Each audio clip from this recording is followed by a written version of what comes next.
I am a Dallas police officer. I work out at the Central Substation. A year and a half ago, I made a point that was largely academic at the time about stress and performance with police.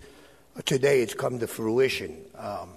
November 17th, I went to work after myself and my partner were sent to Parkland Memorial Hospital to sit on a prisoner.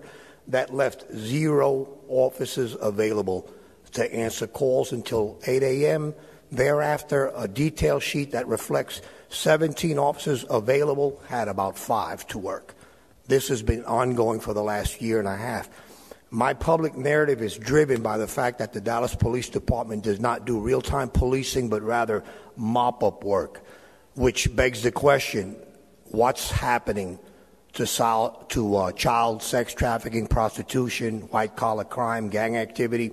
I get information from various sources on the department now that shows Priority 1 calls hold for hours, particularly in Southeast Dallas.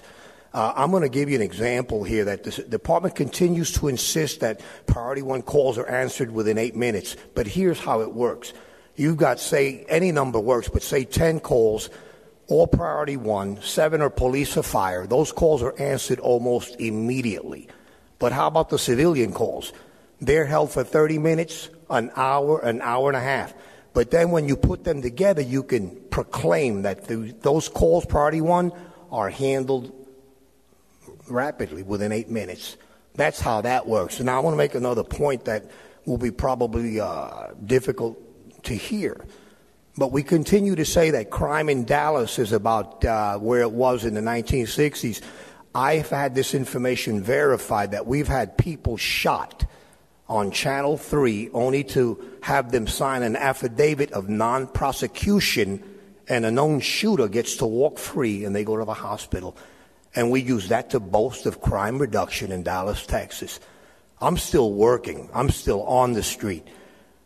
I can tell you that this morning at detail, it was almost rebellion in that detail, and that was with the chief there.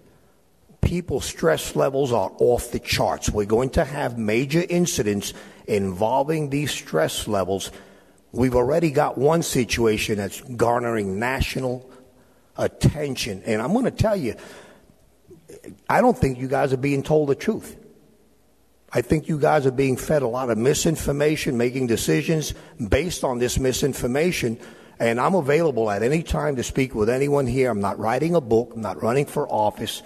I will retire shortly, but I'm going to tell you, in Dallas, should we have, and we will have, some type of a major incident, we will not field a response that will be in keeping with the oath we took to protect the citizens. And I'm out of time. Thank you. Thank you, Mr. Novello.